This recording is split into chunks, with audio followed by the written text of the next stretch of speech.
This is the BBC. This podcast is supported by advertising outside the UK. The captain, he went on the radio and he's like, we just want to make sure everyone knows he has a Paralympic champion on the plane. On the Podium is back with more Olympians and Paralympians sharing their remarkable stories. On the Podium, listen now wherever you get your BBC podcasts. So, how did it happen? Well, actually, that's a really important question. The two countries were essentially enemies. That is, of course, an allegation that has been levelled. Everybody had a different definition of what the problem was. Let's remember the background of all these. This is The Explanation from the BBC World Service. I'm Claire Graham, and with the help of my BBC colleagues around the world, I'll be trying to get a better understanding of the stories that matter to all of us. In this episode, NATO. What is it for, and where is it going 7 decades after its formation? I'm joined by the BBC's diplomatic correspondent, James Landale. Welcome to The Explanation. Let's go right back to the beginning, back to the origins of NATO in the aftermath of the Second World War. What can you tell us about how it began? Well, it sort of began during the Second World War because at that stage the Western Allies were allied with the Soviet Union against the Nazis in Germany. But as the war became towards the end, there was increasing amount of competition between the West and the Soviet Union over who was going to get which bits of Europe. And there was a race to get to Berlin to see who was going to get there first. And there were some pretty difficult talks after the war about, where spheres of influence lay. And then after the war, this competition between Western powers and the Soviet Union under Stalin became so great that the Western Allies wanted to get together, form an organisation, a formal alliance, to try and deter what they believed was a growing threat from the Soviet Union that, like the United States and other countries, it was a nuclear power. These nuclear weapons were being developed at a very, very fast rate after their use at the end of the Second World War in Japan. And so the Western Allies wanted to form an alliance basically to try and protect themselves as much as they could. So in 1949, NATO was formed, the North Atlantic Treaty Organization. So it is a treaty. And basically it was a bunch of European countries plus the United States and Canada. So that's why it was transatlantic and North Atlantic. In all, there were 12 countries. So 2 North American, and then there were 10 European. That was the UK, Belgium, Canada, Denmark, France, Iceland, Italy and Luxembourg and the Netherlands and Norway and Portugal. So those were the core that were formed right at the beginning. What did it want to do? I mean, I've looked through some of the original articles that were published, Article 1, Article 2. Real sense of peace and collaboration and working together. Was that the initial purpose of NATO, to protect peace, to safeguard peace? What was it all about? I think you've got to remember that in that post-war period, the world was bruised by having suffered 2 global wars in the same century. And I think there was just a desperate sense of trying to avoid that happening in the future. And what became ultimately known as the Cold War was developing fast. And people feared that it might become a Third World War. But this time a Third World War where many of the participants have nuclear weapons.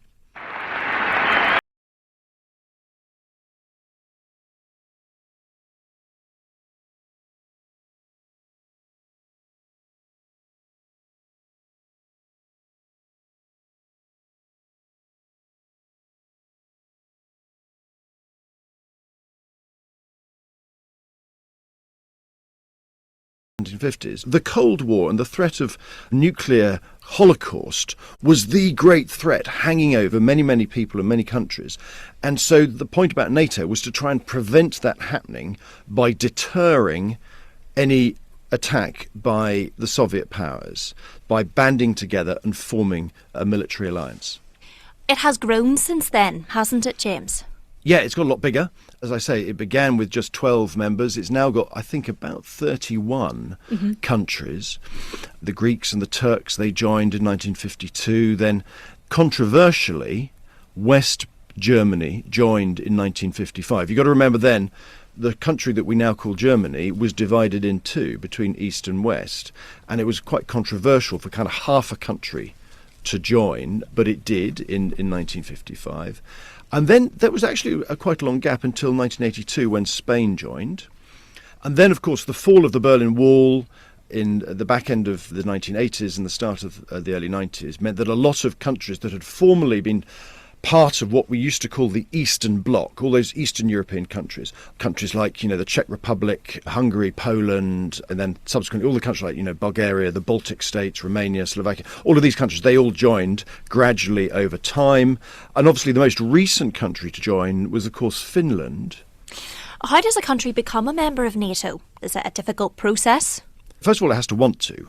NATO doesn't go out and recruit members, unlike the suggestions often made by Soviet commentators. NATO basically has what it calls an open door policy, which means that if somebody who is a European country and wants to join, the definition of European is, I think, quite a loose one. But obviously you have to meet certain standards of military capability, certain standards of behaviour, commitment to democracy, rule of law, certain requirements about human rights. So that accession process can take a couple of years, or it can take a couple of decades, as it did, I think, with North Macedonia. But Finland applied after the Russian invasion of Ukraine and is now a member. So that moved very quickly. But that happened because Finland has an army, a military force that is very close to NATO. It's been doing lots of joint operations. It's obviously a democracy. It meets most of those kind of standards. There are a few tweaks it had to do, but it met those standards relatively easily, and crucially was accepted by all members, because this is the key fact. You can only become a member of NATO if all 31 countries agree unanimously. At times like this, friends and allies are more important than ever. And Finland now has the strongest friends and allies in the world. President Putin wanted to slam NATO's door shut. Today, we show the world that he failed. That aggression and intimidation do not work. Instead of less NATO, he has achieved the opposite, more NATO. And our door remains firmly open. You touched on it there with West Germany and the impact of joining NATO in 1955. That became a major factor in the creation of the Soviet-dominated Warsaw Pact. I mean, how important has the Warsaw Pact been in that context over the decades prior to the early 1990s? That's exactly right. The Warsaw Pact was like the Eastern Bloc's version of NATO, essentially another collective defence treaty. And as you say, this was formed in 1955, immediately after West Germany joined NATO. Essentially, it was the Soviet Union and the Soviet satellite states in Central and Eastern Europe, places like Poland, Romania, East Germany, obviously, Hungary, Czechoslovakia, because of course in those days Czechoslovakia was one country, not two, as it is now. So essentially NATO and the Warsaw Pact were the two great opponents. They were constantly building up their defences, trying to avoid arms races. Every so often there have been negotiations between both sides to try and reduce the amount of weapons they had. But then, of course, the Warsaw Pact obviously came to an end, when the Eastern Bloc broke up at the end of the 1980s and the early 1990s, and the Iron Curtain fell away.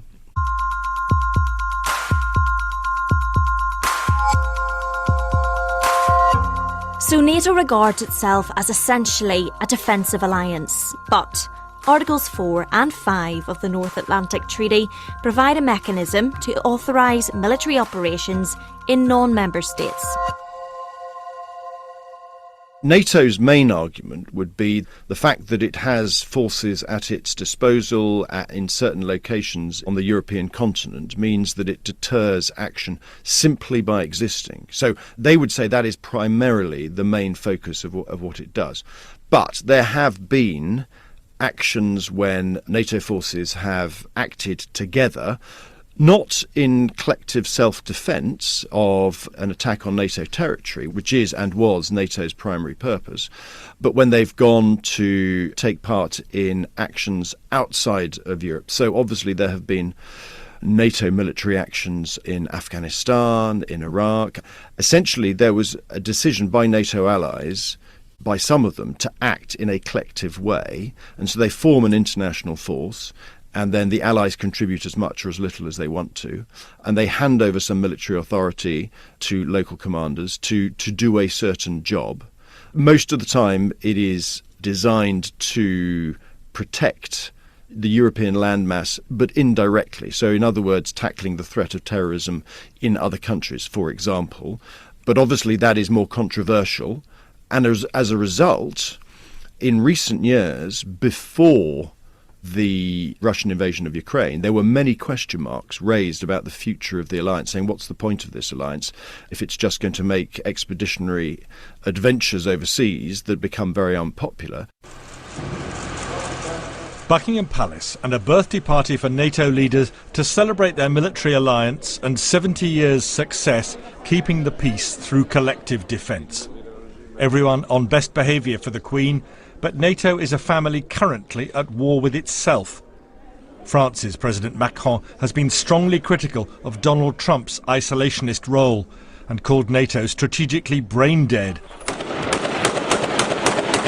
In fact, the alliance faces another far larger threat to unity, the military action by NATO member Turkey inside northern Syria.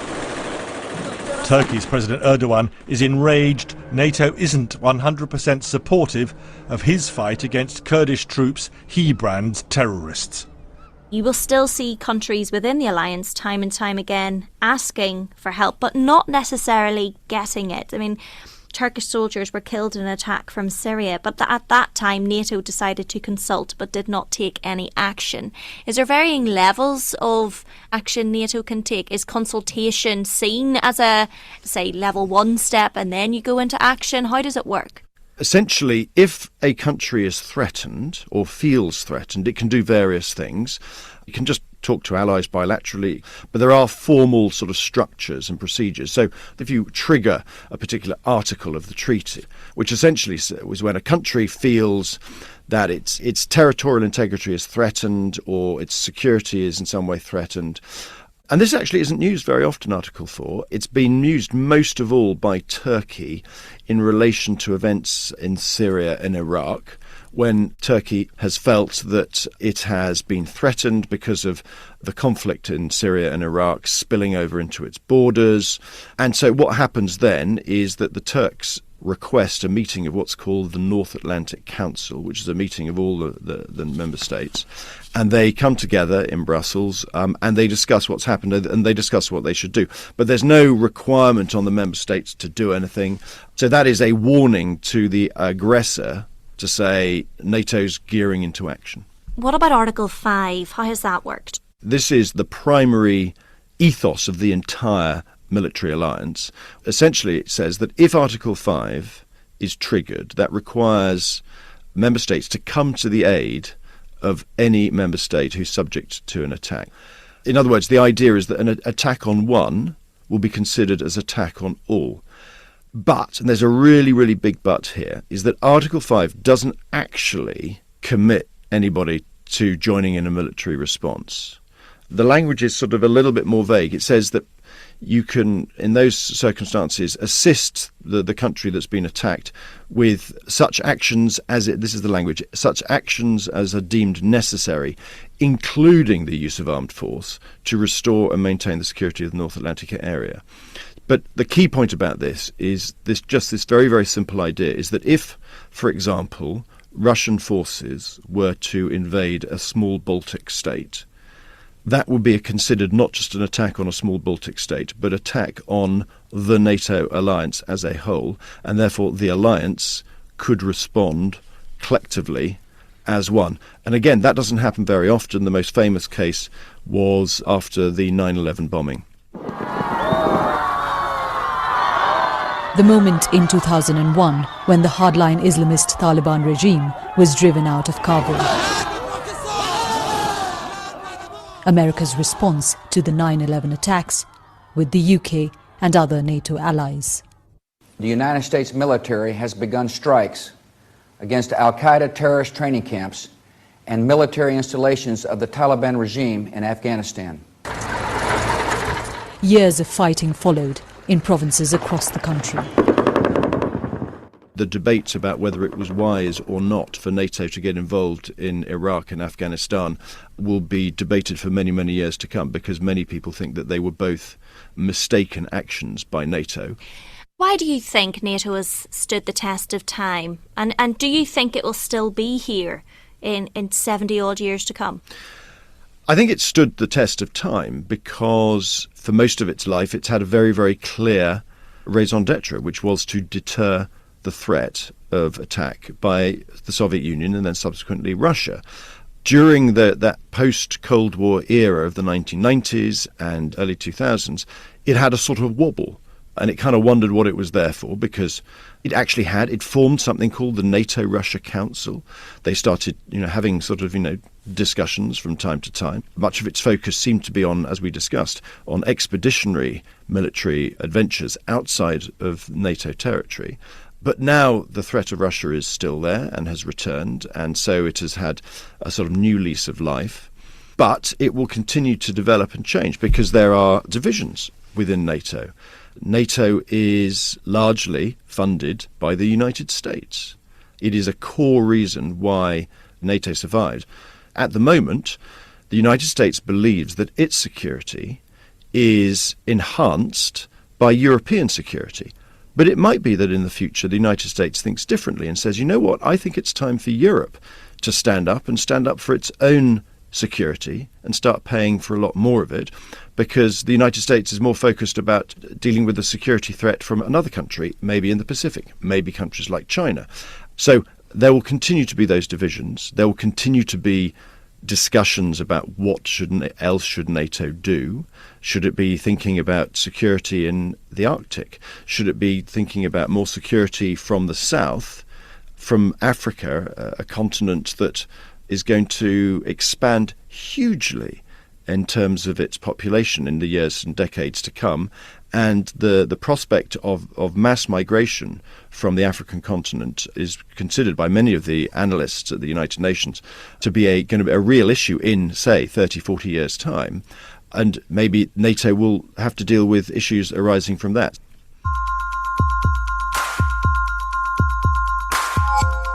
You've been listening to The Explanation from the BBC World Service. I'm Claire Graham, and my guest was James Landale. The producer was Owen McFadden. And if you'd like to hear more episodes of The Explanation, subscribe at BBC Sounds or wherever you get your BBC podcasts.